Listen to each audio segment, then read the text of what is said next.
Hi, uh, today I will be demonstrating my final project for ECE201. So, my project is all about implementing a 3-channel PWM generator using Verilog. So, in this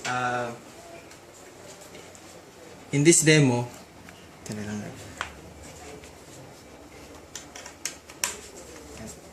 So, in this demo, I have the following inputs. I use the four push buttons to serve as the input for each PWM channel. So key 0 is for channel 1, this is for channel 2, this is for channel 3, and key 3 is for enabling all the channels. And then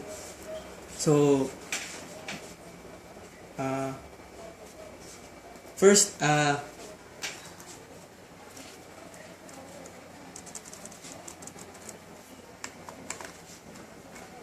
just a bit of introduction to pulse width modulation. So this is one cycle, and one cycle is one period, and the width of the time that the waveform is high, it is equivalent to the pulse width. So as you can see, the first waveform is for a duty cycle of 10%, the second is for a duty cycle of 30%, and the third is for a duty cycle of 50%, and the last is for a duty cycle of 90%. So duty cycle is just the pulse width over the period.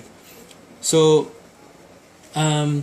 the most common application of my project is for controlling the intensity of lights. For example, LED lights, for controlling the speed of the motor, and for controlling the output of a switch mode power supply. So just some introduction to the code.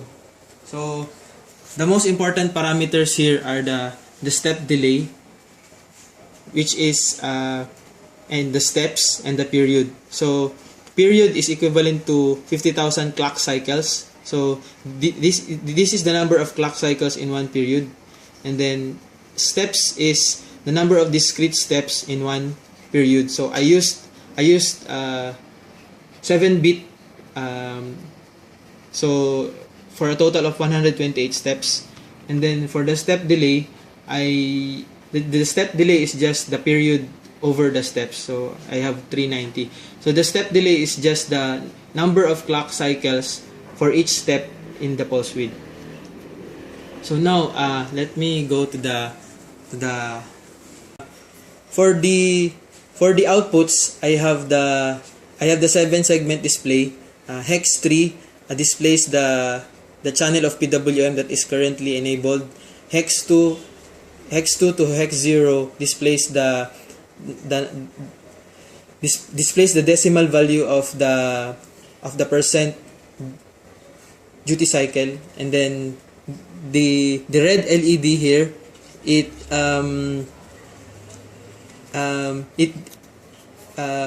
lights such that when the duty cycle is at 10%, LED R9 will light. When it's 20%, LED R9 and LED R8 will light, and so on and so forth. And when the duty cycle reaches 100%, all of the LEDs will light. And then for the other outputs, the green LEDs will serve as the load for the PWM. So you can see later that the intensity of the light of the LED will change as the PWM duty cycle changes. And also same function here with the GPIO. I connected 3 LEDs for more clear light intensity variations. So for the first mode, I have 0, 0, 0. So the mode is indicated by switch 9 and switch 8. So 0, 0. So I choose PWM channel 1. So whatever I input, whatever binary input I place in the switch, it will be observed in the LED light. So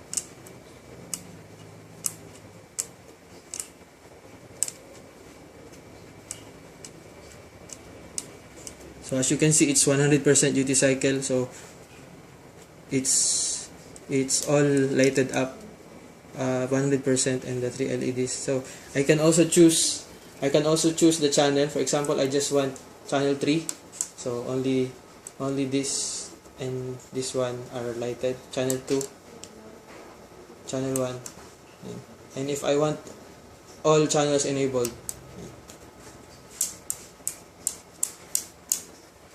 And then for mode 01, is a running mode wherein it sweeps up from 0 to 100%, and then it sweeps down from 100% to 0. You see, as the light intensity decreases, and then as the duty cycle increases, the light intensity increase.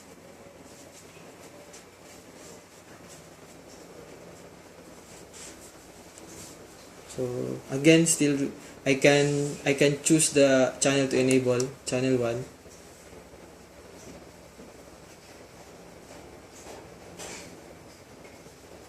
Then channel 2.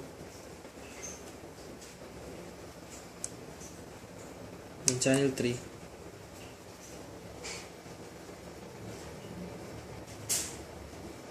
Then all channels.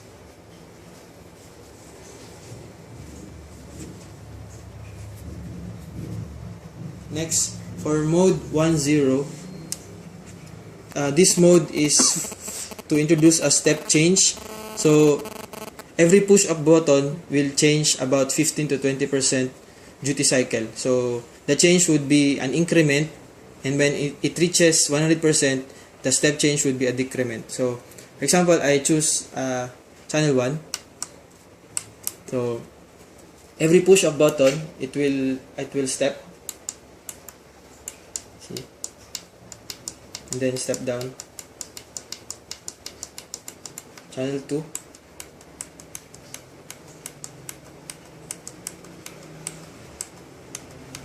Channel 3.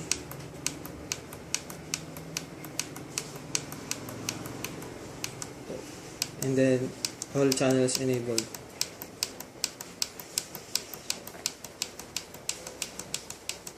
Then for the last mode, the mode 11, it is the same as mode 2. It's a running mode, but the pattern for LED 1, channel 1, 2, and 3 are different. So channel 1 and 3 have same pattern, and channel 2 will have a different pattern. So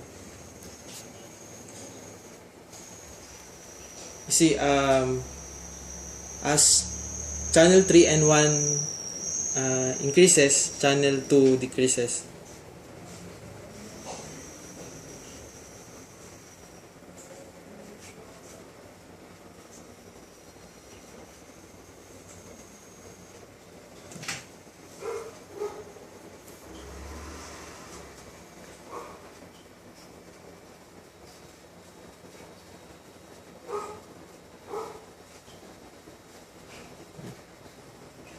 So then for master reset, I just put a 1 on switch 7, so everything is reset, and then go back again to start.